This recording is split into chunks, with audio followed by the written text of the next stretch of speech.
আসসালামু আলাইকুম, স্বাগত জানাচ্ছি আরটিভির সকালের সংবাদে। আপনাদের সঙ্গে আছি আমি সিনথিয়া রহমান। সরাসরি ক্রয় পদ্ধতিতে দেয়া এলএনজির একটি কার্গো দেশে না আসায় গ্যাস সরবরাহে তৈরি হয়েছে ঘাটতি। আগস্টে ৩ কার্গো কিনতে ৩ দফা দরপত্র হলেও পাওয়া গেছে দুটি। এর মধ্যে ২৬ ও ২৭ আগস্টের কার্গো প্রতি ইউনিট $25.31 কিনছে সরকার, আর ২৯ ও ৩০ আগস্টের কার্গোর দর বেশি হওয়ায় সেটি কেনা হয়নি। সংশ্লিষ্টরা বলছেন, আগের দরপত্রে $20 থেকে $21 3 কার্গো কেনার সুযোগ থাকলেও অনুমোদন মেলেনি। পরে সরাসরি ক্রয় পদ্ধতিতে কম দামে কেনার উদ্যোগ নেওয়া হয়, কিন্তু এসব কার্গোর একটিও দেশে আসেনি। ফলে এখন উচ্চ দামে এলএনজি কিনতে হচ্ছে। এতে এক কার্গোতেই সরকারের বাড়তি খরচ হচ্ছে অন্তত ১৬৫ কোটি টাকা।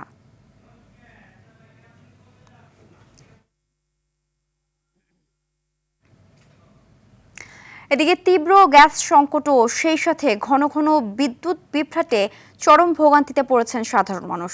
গাজীপুরের কালিয়াকৈরে গ্যাস সংকট চলছে আজও। বন্ধ হয়ে গেছে অনেক শিল্প কারখানা, বেকার হয়ে পড়েছেন হাজারো শ্রমিক। আবাসিক এলাকায় গ্যাস না থাকায় রান্নাবান্না সহ গৃহস্থলীর কাজে ভোগান্তিতে পড়তে হচ্ছে সাধারণ মানুষকে। ঘন ঘন বিদ্যুৎ বিভ্রাটের ফলে স্থানীয় ব্যবসা বাণিজ্যের পাশাপাশি ব্যাহত হচ্ছে শিক্ষার্থীদের পড়াশোনা। নারায়ণগঞ্জে পাইপলাইনে গ্যাসের চাপ না থাকায় আজও বন্ধ রয়েছে অনেক পাম্প। খোলা পাম্পগুলোতে লাইন দীর্ঘ হলেও গ্যাস পাবার নিশ্চয়তা দিতে পারছে না পাম্প কর্তৃপক্ষ।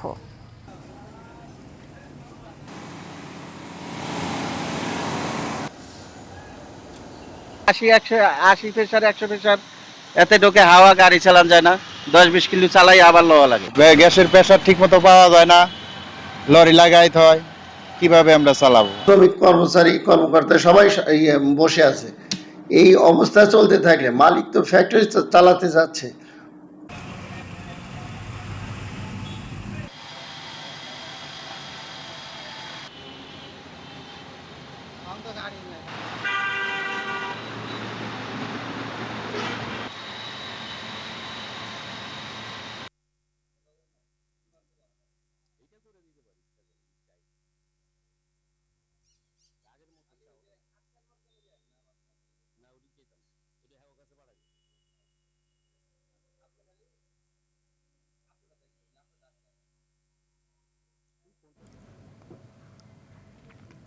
সচ্ছল জীবিকা আর উন্নত ভবিষ্যতের আশায় বুক ভরা স্বপ্ন নিয়ে বিদেশ যাবার শুরুতেই এক শ্রেণীর দালাল ও প্রতারক ট্রাভেলস এজেন্সির খপ্পরে সর্বস্ব হারাচ্ছেন সাধারণ প্রবাসীরা। এসব এজেন্সিগুলোর বিরুদ্ধে কঠোর ব্যবস্থা নেওয়ার পাশাপাশি ট্রাভেলস এজেন্সির লাইসেন্স নীতিমালা আরও কঠোর হবে বলে জানিয়েছেন প্রবাসী কল্যাণ মন্ত্রী নুরুল হক নূর। বলেন, প্রবাসীদের ওয়েলফেয়ার নিশ্চিত করতে এ মাসে প্রবাসী কার্ড চালু করছে সরকার। স্বপন দেয়ানের ক্যামেরায় বিস্তারিত বিলাল হোসেনের রিপোর্টে। বিদেশ যেতে ভিটেমাটি বিক্রি করে কিংবা চড়াসুতি যত টাকা ঋণ নেওয়া হয় না কেন, ভরসা করতে হয় ট্রাভেলস এজেন্সিগুলোর উপর। আর তাদের মিষ্টিকতার ফাঁদে পড়ে জীবন হয়ে ওঠে দুর্বিষহ। শুধু ভুয়া ভিসা দিয়ে হাতি নেওয়া হচ্ছে লক্ষ লক্ষ টাকা, যার সাথে জড়িত অনেক ট্রাভেলস এজেন্সি আর লাইসেন্সবিহীন অসংখ্য সাব এজেন্টস ও দালাল চক্র। ফেক ভিসা দিয়ে প্রতারিত করছে আমাদের কাছ থেকে। সবার কাছ থেকে 11 লক্ষ করে টাকা নিছে। নেওয়ার পরে হঠাৎ করে একদিন অফিস বন্ধ করে তারা পালিয়েছে। প্রায় 50 থেকে 60 কোটি টাকার মতো নিয়ে আর কনসালটেন্সি 1596 আর নাম্বার সেও দাও হয়ে গেছে আমাদের ফেক ভিসা দিয়ে। আমি ভিসাটা সংগ্রহ করছি করে আমি নেটে সার্চ দিয়েছি, ভিসা 2 নাম্বার। প্রশাসনের তদারকির অভাবে যত্রতত্র গড়ে ওঠা অবৈধ ট্রাভেলস এজেন্সির বিরুদ্ধে ব্যবস্থা না নেয়ায় মিলছে না তার প্রতিকার। তবে প্রবাসী কল্যাণ প্রতিমন্ত্রী জানালেন, ট্রাভেলস এজেন্সির লাইসেন্স নীতিমালায় আরও কঠোর হচ্ছে সরকার। নীতিমালা সেখানে বলা আছে যে 3 বছরে 100 লোক পাঠাতে না পারলে ওই লাইসেন্স বাতিল করে দেওয়ার। এখানে দেখা যাচ্ছে অনেক লাইসেন্সই পাঠাতে পারে না, বাট তারপরে সুপারিশ তদবিরের মাধ্যমে আসলে তারা কোনোভাবে পার পেয়ে যায়। ফাঁকফোকর দিয়ে গিয়ে মানুষকে বিদেশে নিয়ে বিপদে ফেলছে, প্রতারণার শিকার হচ্ছে, এটা তো আমরা হতে দিতে পারি না। সেই জায়গা থেকে যেসব এজেন্সি সমস্ত প্রতারণা কিংবা মানুষের ভোগান্তির কারণ, তাদের বিরুদ্ধে কিন্তু আমরা শক্ত পদক্ষেপ নিচ্ছি। উচ্চ অভিবাসন ব্যয় কমাতে এই মাসে প্রবাসী কার্ড চালু হচ্ছে বলে জানান প্রতিমন্ত্রী। কিভাবে এই উচ্চ অভিবাসন ব্যয় কমানো যায় এবং তাদের ওয়েলফেয়ার নিশ্চিত করা যায়, সেই বিষয়টি মাথায় রেখেই সরকার এই মাসের শেষ দিক থেকেই একটা প্রবাসী কার্ড চালু করতে যাচ্ছে। বলেন, মন্ত্রণালয়ের অনুমোদন ছাড়া দেয়া যাবে না বিদেশে শ্রমিক পাঠানোর চটকদার বিজ্ঞাপন। নিয়ম নীতি তোয়াক্কা না করে, ইভেন তার রিক্রুটিং লাইসেন্স নেই, সেও সার্বিয়া লোক পাঠায় দিচ্ছে, ইউরোপ ইটালিতে লোক পাঠায়, মালয়েশিয়া পাসপোর্ট নিচ্ছে, মেডিকেলের জন্য সিরিয়াল নিচ্ছে। এগুলো যারা করতেছে তাদের বিরুদ্ধে গোয়েন্দা নজরদারি চলছে এবং আশা করি কয়েকদিনের মধ্যে কয়েকজনের বিরুদ্ধে আইনগত পদক্ষেপ নেওয়া হবে। এই মাসে মালয়েশিয়ার শ্রমবাজার খুলবে বলে জানান নুরুল হক নূর। বিলাল হোসেন, RTV, ঢাকা। ফেনীর আলোচিত মাদ্রাসা ছাত্রী নুসরাত জাহান রাফি হত্যা মামলায় হাইকোর্টে আপিলের রায় আজ। এর আগে বৃহস্পতিবার মামলার আসামিদের ডেথ রেফারেন্স আপিল ও জেল আপিলের উপর শুনানি শেষ হলে রায়ের দিন ঠিক করেন বিচারপতি ভীষ্মদেব চক্রবর্তী ও বিচারপতি KM রাশিদুজ্জামান রাজার হাইকোর্ট বেঞ্চ। অগ্রাধিকার ভিত্তিতে গঠিত এই বেঞ্চে গত 28 জুলাই শুরু হয় চাঞ্চল্যকর এই হত্যা মামলার শুনানি। 2019 সালের 27 মার্চ সোনাগাজী ইসলামিয়া ফাজিল মাদ্রাসার তখনকার অধ্যক্ষ সিরাজউদ্দৌলা নিজ কক্ষে ডেকে নিয়ে নুসরাতে শ্লীলতাহানি করেন। এই ঘটনার মামলায় অধ্যক্ষকে গ্রেফতার করা হলে তার অনুসারীরা নুসরাতের হাত পা বেঁধে গায়ে কেরোসিন ঢেলে আগুন ধরিয়ে দেয়। এতে চিকিৎসাধীন অবস্থায় মারা যান তিনি। হত্যার মামলায় 2019 সালের 24 অক্টোবর ফেনীর নারী ও শিশু নির্যাতন দমন ট্রাইব্যুনাল সিরাজউদ্দৌলা সহ 16 জনকে মৃত্যুদণ্ড দেয়। এ বিষয়ে বিস্তারিত জানাতে হাইকোর্টে প্রাঙ্গণ থেকে সরাসরি যুক্ত হচ্ছেন সহকর্মী জিয়া মাহমুদ। মাহমুদ, কখন নাগাদ রায় ঘোষণা হতে পারে এ বিষয়ে আর কি তথ্য আছে আপনার কাছে জানাবেন?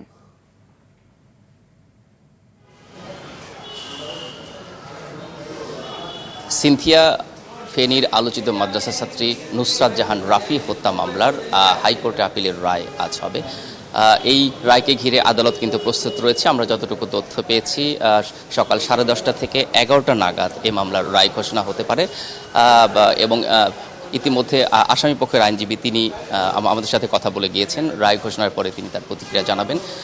একই সাথে অ্যাটর্নি জেনারেল এ বিষয়ে কিন্তু গত বৃহস্পতিবার কথা বলেছেন। তিনি জানিয়েছেন যে এই মামলার যে 16 জন আসামিকে বিচারিক আদালতে মৃত্যুদণ্ড দেওয়া হয়েছে, সেই আসামিদের এই সর্বোচ্চ সাজাই যেন বহাল রাখা হয়, এই প্রত্যাশা কিন্তু অ্যাটর্নি জেনারেল জানিয়েছেন। একই সাথে নুসরাতের পরিবার থেকেও কিন্তু জানানো হচ্ছে যে এই আসামিদের সর্বোচ্চ সাজা যেন বহাল রাখা হয়। একই সাথে 16 জনের মৃত্যুদণ্ডের বিষয়টি যেহেতু উঠে এসেছে, এটা নিয়ে অনেকেই ধারণা করছেন যে সাজায় হয়তো পরিবর্তন আসতে পারে। সব কিছু মিলিয়ে আইনজ্ঞরাও বলছেন যে এই ধরনের আলোচিত এই ধরনের চাঞ্চল্যকর হত্যাকাণ্ড বা এই ধরনের অপরাধ রুখতে আসলে আসামিদের সর্বোচ্চ সাজাই দেওয়া উচিত।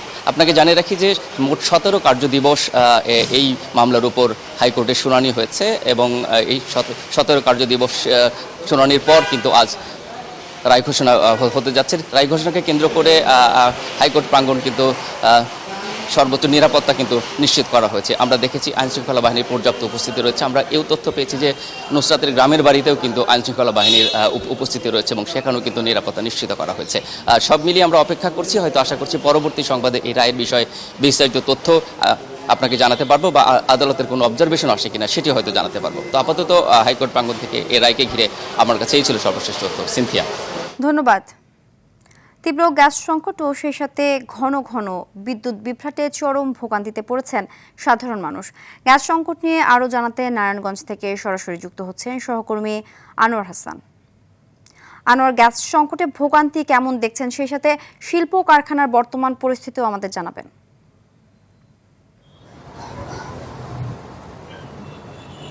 সিনথিয়া, গ্যাস সংকট শুরু হয়েছে গত 1 মাস যাবত, আর নতুন করে এর সাথে যুক্ত হয়েছে বিদ্যুৎ বিভ্রাট।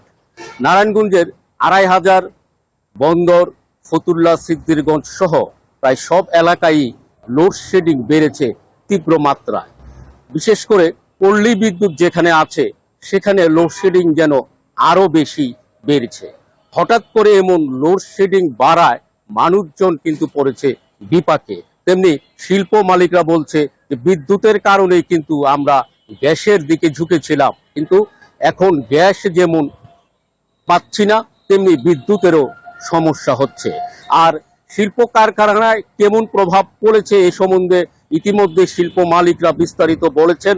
তারা জানিয়েছেন যে এই ধরনের সংকটের ফলে তারা দীর্ঘমেয়াদী সংকটে পড়তে পারেন, কারণ সংকট একটার সাথে একটা লেগেই থাকে। যদি গার্মেন্টসে সঠিকভাবে উৎপাদন না হয়, খাদ্য ভোগ্য পণ্য উৎপাদন না হয়, তবে বাজারে যেমন সংকট পড়বেন, তেমনি বিদেশি যে ডলার আমাদের দেশে আসে এই আমদানিতে বা রপ্তানিতে, সেখানেও কিন্তু অর্থনীতিতে একটা বড় ভূমিকা রাখে, সেখানেও সংকট পড়বে।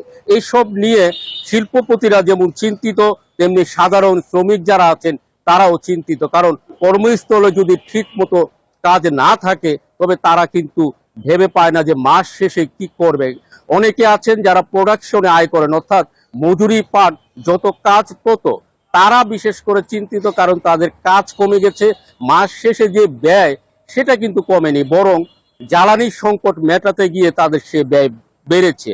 তিতাসের পাইপলাইনের গ্যাসের চুলু পাশে রেখেই কিন্তু তারা আবার বিকল্প জ্বালানি উপায়ে রান্না বান্না করছে। কেউ মাটির চুলুতে লাকড়ি দিয়ে রাঁধছে, কেউ বা বৈদ্যুতিক চুলায় রান্না বান্না করছে। এই যে এই ব্যয়, সেই ব্যয় মেটানোর জন্য বাড়তি আয় তো নেই, বরং আরো আয় কমেছে। আর সিএনজি স্টেশনগুলিতে আগের মতোই ঘন্টার পর ঘন্টা বসে থেকে কিছু গ্যাস তারা পায়, যা নিয়ে তারা পথে চলতে গিয়ে সারাক্ষণ শঙ্কায় থাকেন।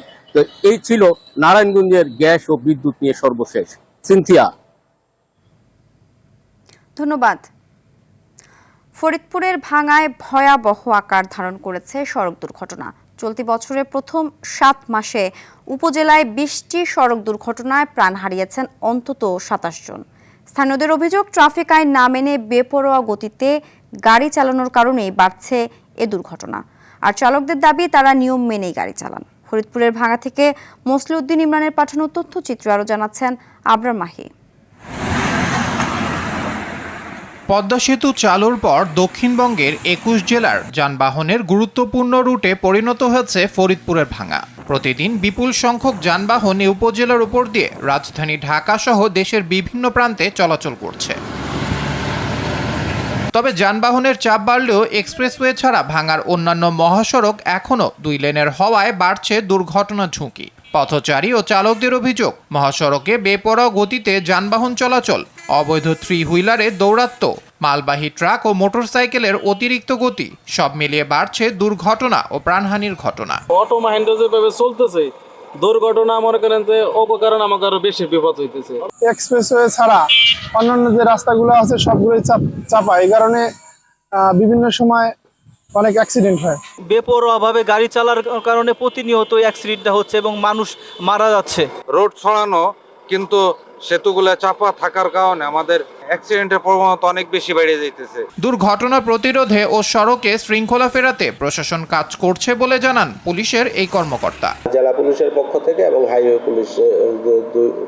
পুলিশের সমন্বয়ে আমরা চেষ্টা করে যাচ্ছি ট্রাফিক শৃঙ্খলা বজায় রাখার জন্য এবং দুর্ঘটনা হ্রাস করার জন্য। হাইওয়ে পুলিশের তথ্য অনুযায়ী 2026 সালের জানুয়ারি থেকে জুলাই পর্যন্ত ভাঙায় সড়ক দুর্ঘটনায় প্রাণ হারিয়েছেন 27 জন। এসব দুর্ঘটনায় আহত হয়েছেন আরও 71 জন।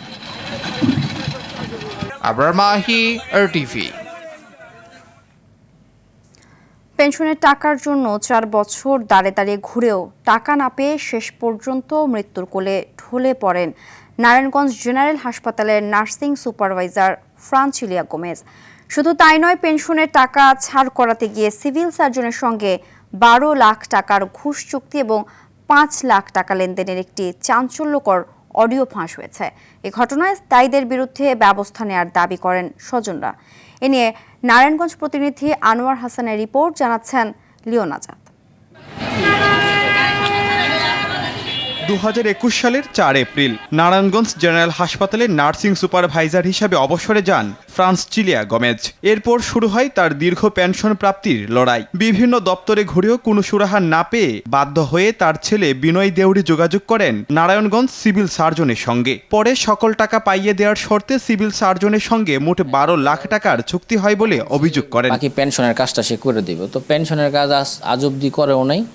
পেনশনের কি সমস্যা সেটা তো এখন যখন টাকা দিতে পারি না তখন আমার মার নামে একটা ভুয়া তথ্য ছড়াইলো যে নাকি জাল সার্টিফিকেট দিয়ে আমার মা ওই চাকরিতে জয়েন করছে। অবশেষে সমস্ত পাওনা ও মানসিক যন্ত্রণা নিয়ে 2025 সালের 26 জুলাই মারা যান ফ্রান্স চিলিয়া গমেজ। পরিবারের দাবি ঘোষ বাণিজ্যের মানসিক চাপে মৃত্যুর কোলে ঢলে পড়েন তিনি। আমার স্ত্রীর মৃত্যুর জন্য যারা দায়ী তাদের বিচার আমি দাবি করছি এবং মাননীয় প্রধানমন্ত্রীর দৃষ্টি আকর্ষণ করছি, এবং সঙ্গে সঙ্গে আর যাতে এরপরে কোনো নার্সের সেবিকার যাতে এই ধরনের কষ্ট করতে না হয়। চুক্তি অনুযায়ী নগদ 5 লাখ টাকা দেয়া হয় সিভিল সার্জনকে এবং বাকি টাকার গ্যারান্টি হিসেবে জমা রাখা হয় একটি ব্ল্যাঙ্ক চেক। এরপর একটি অডিও ফাঁস হয় যোগাযোগ মাধ্যমে। তুমি সব জায়গায় নিজে গেলে কিন্তু বিপদ, বুঝছো, পরে কিন্তু কিছুই করতে পারবো না। আমি তো রোববারে রাতে আসবো, তুমি সোমবার দিন দেখা করো, সোমবার দিন তোমার আমি চেকটা দিয়ে দিব, তুমি টাকা দিয়ে দিও, বুঝছো? ঠিক আছে স্যার। এদিকে ঘুষ নেওয়ার সমস্ত অভিযোগ অস্বীকার করেন অভিযুক্ত সিভিল সার্জন ডাক্তার আবুল ফজল মোহাম্মদ মশিউর রহমান। সম্পূর্ণ মিথ্যা। তার সাথে এই ধরনের কোনো, কারণ প্রভিডেন্ট ফান্ডের টাকা আপনার প্রভিডেন্ট ফান্ডে আপনি টাকা নেবেন, প্রভিডেন্ট ফান্ডের টাকার জন্য কেউ কোনোদিন কাউকে টাকা দেয়, ওটা তো নিজের টাকা। 4 বছরের হয়রানি আর ঘুষের জাতাকলে পিষ্ট হয়ে এক নারীর মর্মান্তিক মৃত্যু। পেনশন কি তবে অধিকার নয়? প্রশাসনের টেবিলে জিম্মি থাকা কোনো পণ্য? অডিও ফাঁসের পরও প্রশ্ন থেকে যায়, এর বিচার আদৌ মিলবে? Leone Azad, RTV। ক্ষমতাসীনরা আইন পকেটে রেখে সুবিধা মতো প্রয়োগ করে, আর এজন্যই গুম, খুন ও বিচার বহির্ভূত হত্যাকাণ্ড ঘটে বলে মন্তব্য করেছেন জ্যেষ্ঠ আইনজীবী মনজিল মোর্শেদ।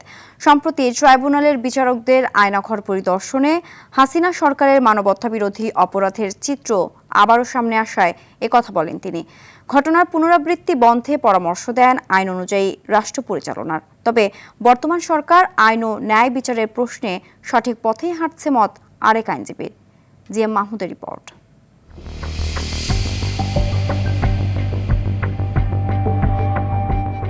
আয়নাঘর খ্যাত র্যাবের গোপন বন্দিশালার চিত্র এটি। বিচারিক প্রয়োজনে এ মাসের শুরুতে রাজধানীর উত্তরা র্যাব 1-এ TFI সেল পরিদর্শন করেন আন্তর্জাতিক অপরাধ ট্রাইব্যুনালের বিচারকরা। এতে আবারও সামনে আসে আওয়ামী লীগ সরকারের গুম, খুন ও নির্যাতনের চিত্র। ছোট ছোট সরু রুমগুলোর মধ্যে দিনের পর দিন, মাসের পর মাস তাদেরকে হাত বেঁধে, চোখ বেঁধে রাখা হতো।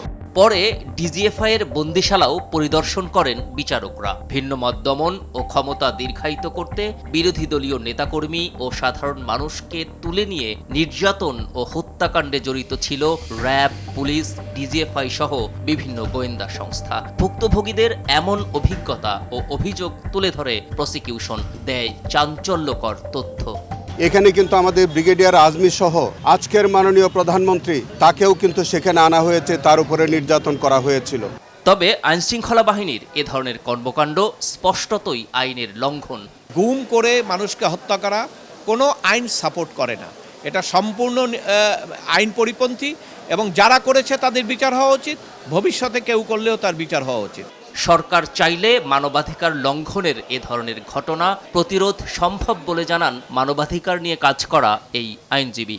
আমাদের দেশে শুধু গুম, খুন না, প্রত্যেকটা আইন পকেটে রেখে যারা ফিল্ড লেভেলে প্রয়োগ করে তাদের সুবিধা মতো তারা প্রয়োগ করে। তারা যদি মনে করেন সরকারে যারা আছেন আমি আইন অনুসারে সব কিছু করব, ওকে, তাহলে বাংলাদেশ আইনের শাসন হবে। এদিকে গুম ও বিচার বহির্ভূত হত্যাকাণ্ড বন্ধে এবং ন্যায় বিচার প্রতিষ্ঠায় সরকারের শুরুটাকে ইতিবাচক হিসেবে দেখছেন এই আইনজীবী। এই ধরনের কর্মকাণ্ড করার পরে যে পরিণতি হয় সেটা আমরা তো দৃশ্যমান দেখলাম। সো সেই ক্ষেত্রে আমার মনে হয় বিএনপি, আশা করি আমরা জনগণের যে চাওয়া বা জনগণের বিশ্বাস সেটার প্রতি শ্রদ্ধাশীল থাকবে এবং মানুষের যে অধিকার আছে, ন্যায় বিচার আছে, সেটা নিশ্চিত করবে। এক্ষেত্রে রাজনৈতিক দলগুলোর সদিচ্ছা ও চিন্তা চেতনার পরিবর্তন সবচেয়ে বেশি প্রয়োজন মত বিশেষজ্ঞদের। GM Mahmud, RTV, Dhaka. শিশুদের জন্য তৈরি হচ্ছে খাদ্য ও পানীয়, আর সেই খাদ্য উৎপাদনের জায়গাতেই মিলল মূত্র ভর্তি বোতল। এমন ঘটনা ঘটেছে গাজীপুরের টঙ্গীর বনমালা রোড এলাকার বঙ্গ সি ফুড প্রোডাক্টস নামে একটি শিশু খাদ্য উৎপাদনকারী প্রতিষ্ঠানে। রোববার রাতে প্রতিষ্ঠানটিতে অভিযান চালালে কারখানার উৎপাদন ফ্লোরে গিয়ে কর্মকর্তারা তা দেখতে পান। শিশুদের জন্য উৎপাদিত খাদ্য পানীয় তৈরির জায়গায় এমন দৃশ্য দেখে বিব্রতকর পরিস্থিতিতে পড়েন অভিযান পরিচালনাকারী ম্যাজিস্ট্রেট ও বিএসটিআই এর কর্মকর্তারা। এ সময় প্রতিষ্ঠানটির ট্রেড লাইসেন্সের মেয়াদ উত্তীর্ণ ও পণ্যে ভুল মোড়ক ব্যবহারের দায়ে ৮০,০০০ টাকা জরিমানা আদায় করে ভ্রাম্যমাণ আদালত।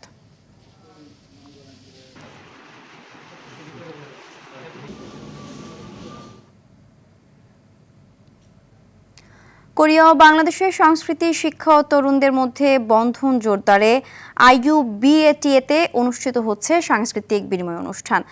IUBAT কালচারাল ফোরাম কৃষ্ণচূড়ার আয়োজনে এতে অংশ নিয়েছে দক্ষিণ কোরিয়ার হানসো ইউনিভার্সিটির সাংস্কৃতিক দল। কোরিয়ান গান, নৃত্য ও পরিবেশনায় মুগ্ধ হন শিক্ষার্থীরা। পাশাপাশি বাংলাদেশের ঐতিহ্যবাহী সংস্কৃতিও তুলে ধরেন স্থানীয় শিল্পীরা। অনুষ্ঠানে এন্ডো কর্পোরেশনের অ্যাডমিশন বুথে দক্ষিণ কোরিয়ায় উচ্চশিক্ষা, ভর্তি, বৃত্তি ও শিক্ষার্থী জীবনের নানা সুযোগ সম্পর্কে তথ্য নিচ্ছেন শিক্ষার্থীরা। দুই দেশের তরুণদের এই মিলন মেলা শিক্ষা ও সাংস্কৃতিক সহযোগিতার নতুন সম্ভাবনা তৈরি করবে বলে মনে করছেন আয়োজকরা। IDLC পরিবর্তনের পথে বাংলাদেশ। বৈদেশিক মুদ্রার রিজার্ভে আবারও ঊর্ধ্বমুখী ধারা। বাংলাদেশ ব্যাংকের সর্বশেষ তথ্য অনুযায়ী দেশের গ্রস রিজার্ভ বেড়ে দাঁড়িয়েছে 37.25 বিলিয়ন মার্কিন ডলারে। আন্তর্জাতিক মুদ্রা তহবিল IMF এর BPM-6 পদ্ধতিতে হিসাব করলে রিজার্ভের পরিমাণ 32.44 বিলিয়ন ডলার। বাংলাদেশ ব্যাংকের তথ্য অনুযায়ী সাম্প্রতিক সময়ে রেমিটেন্স প্রবাহ সহ বৈদেশিক মুদ্রা বাজারের বিভিন্ন ইতিবাচক সূচকের প্রভাবে রিজার্ভে এই বৃদ্ধি দেখা যাচ্ছে। রিজার্ভ বাড়ায় বৈদেশিক লেনদেনে স্বস্তি ফেরার প্রত্যাশা করছেন সংশ্লিষ্টরা।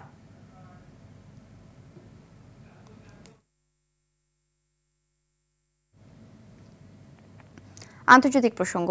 বিহারে বন্যা পরিস্থিতির অবনতি হওয়ায় ফারাক্কা বাঁধের সব গেট খুলে দেওয়ার অনুরোধ জানিয়েছেন রাজ্যটির মুখ্যমন্ত্রী সম্রাট চৌধুরী। রোববার পশ্চিমবঙ্গের মুখ্যমন্ত্রী শুভেন্দু অধিকারীর সঙ্গে ফোনে কথা বলে এই অনুরোধ জানান তিনি। সম্রাট চৌধুরী জানান, গঙ্গার পানি বাড়তে থাকায় বিহারের বিভিন্ন এলাকায় বন্যা দেখা দিয়েছে। ফারাক্কার সব গেট খুলে দিলে পানির স্বাভাবিক প্রবাহ নিশ্চিত হবে এবং বন্যা পরিস্থিতি নিয়ন্ত্রণে সহায়তা করবে। এদিকে ফারাক্কার গেট খুলে দিলে এর প্রভাব বাংলাদেশেও পড়তে পারে। অতিরিক্ত পানি গঙ্গা হয়ে বাংলাদেশে প্রবেশ করে পদ্মায় আসতে পারে। এতে রাজশাহী, চাঁপাইনবাবগঞ্জ, কুষ্টিয়া ও পাবনা সহ পদ্মা তীরবর্তী এলাকায় পানি বাড়ার আশঙ্কা রয়েছে। একই সঙ্গে নদী ভাঙন ও ফসলের ক্ষতির ঝুঁকিও তৈরি হতে পারে। পশ্চিম আফ্রিকার দেশ গিনির কোনাক্রিতে গভীর রাতে আবর্জনার স্তূপ ধসে অন্তত 30 জন নিহত সহ আহত হয়েছেন আরও 22 জন। আহতদের মধ্যে 6 জনের অবস্থা আশঙ্কাজনক। রাতভর ভারী বৃষ্টির পর স্থানীয় সময় রাত 2টার দিকে দার এস সালাম এলাকায় এ দুর্ঘটনা ঘটে। ধসে পড়া আবর্জনা আশপাশের বাড়িঘরের উপর পড়ে। ধ্বংসস্তূপের নিচে আরও মানুষ আটকে থাকতে পারেন বলে আশঙ্কা করছে কর্তৃপক্ষ। তাদের উদ্ধারে সামরিক বাহিনী সহ বিপুল সংখ্যক উদ্ধারকর্মী ও প্রয়োজনীয় সরঞ্জাম মোতায়েন করা হয়েছে। ঘটনাস্থলে খনন যন্ত্র দিয়ে তল্লাশি চালানো হচ্ছে। উদ্ধার অভিযান তদারকি করতে ঘটনাস্থল পরিদর্শন করেছেন গিনির প্রধানমন্ত্রী মামাদু উরিবাহ। ইরানকে চাপে ফেলতে বড় ধরনের অর্থনৈতিক নিষেধাজ্ঞার প্রস্তুতি নিচ্ছে যুক্তরাষ্ট্র। আর ওয়াশিংটনের বিরুদ্ধে পাল্টা হুমকি দিয়েছে তেহরান। মার্কিন অর্থনৈতিক যুদ্ধ চলতে থাকলে উপসাগরীয় অঞ্চল থেকে সব তেল রপ্তানি বন্ধ করে দেওয়ার হুঁশিয়ারি দিয়েছেন ইরান। এমনকি নিষেধাজ্ঞায় সহযোগিতা করা দেশগুলোকে যুদ্ধের পক্ষ হিসেবে বিবেচনার কথাও জানায় দেশটি। আরও জানাচ্ছেন ইমতিয়াজ আহমেদ। ইরানের বিরুদ্ধে নজিরবিহীন অর্থনৈতিক চাপের ঘোষণা দিতে যাচ্ছে যুক্তরাষ্ট্র। মার্কিন অর্থমন্ত্রী স্কট বেসেন্ট বলছেন, তেহরানের অর্থনীতিকে সচল রাখা সব ধরনের পথ বন্ধ করে দিতে চায় ওয়াশিংটন। নতুন নিষেধাজ্ঞার মাধ্যমে ইরানকে অর্থনৈতিকভাবে বিচ্ছিন্ন করাই হবে এর মূল লক্ষ্য। যুক্তরাষ্ট্রের এই অভিযানকে ইকোনমিক ডিডে হিসেবে উল্লেখ করেছেন বেসেন্ট। তার ভাষায়, ইরানের অর্থনীতির প্রতিটি লাইফলাইন বিচ্ছিন্ন করতে চায় ওয়াশিংটন। ইরানের সঙ্গে ব্যবসা করা দেশ ও প্রতিষ্ঠানগুলোকেও নতুন নিষেধাজ্ঞার আওতায় আনার হুমকি দিয়েছে যুক্তরাষ্ট্র। পাল্টা জবাবে কঠোর হুঁশিয়ারি দিয়েছে তেহরান। ইরানের নিরাপত্তা কর্মকর্তা মোহসেন রেজাই জানান, যুক্তরাষ্ট্রের অর্থনৈতিক যুদ্ধ চলতে থাকলে উপসাগরীয় অঞ্চল থেকে সব তেল রপ্তানি বন্ধ করে দেবে ইরান। ট্রাম্প যদি কোনো পদক্ষেপ নেন তাহলে আমরাও এর জবাব দেব। পাল্টা আঘাত হবে ভূমিকম্পের মতো শক্তিশালী। শুধু তাই নয়, যুক্তরাষ্ট্রের নিষেধাজ্ঞা বাস্তবায়নে কোনো দেশ সহযোগিতা করলে সেটিকে যুদ্ধের পদক্ষেপ হিসেবে বিবেচনা করবে তেহরান। এদিকে হরমুজ প্রণালী নিয়েও নতুন পদক্ষেপ নিয়েছে ইরান। দেশটির পার্লামেন্টের জাতীয় নিরাপত্তা ও পররাষ্ট্রনীতি কমিশন একটি খসড়া আইনে সমর্থন দিয়েছে, যাতে হরমুজ দিয়ে চলাচলের অনুমতি পাওয়া বিদেশি জাহাজগুলোকেই বিভিন্ন সেবার জন্য অর্থ দিতে হবে। ইরান যুক্তরাষ্ট্রের এমন পাল্টাপাল্টি অবস্থানে নতুন করে উদ্বেগ তৈরি হয়েছে বিশ্বের জ্বালানি বাজার ও হরমুজ প্রণালীর নৌ চলাচল নিয়ে। ইমতিয়াজ আহমেদ, RTV। সকালের সংবাদ এ পর্যন্তই। মধ্যাহ্নের সংবাদ দুপুর 12টায় দেখার আমন্ত্রণ রইল। ধন্যবাদ সবাইকে।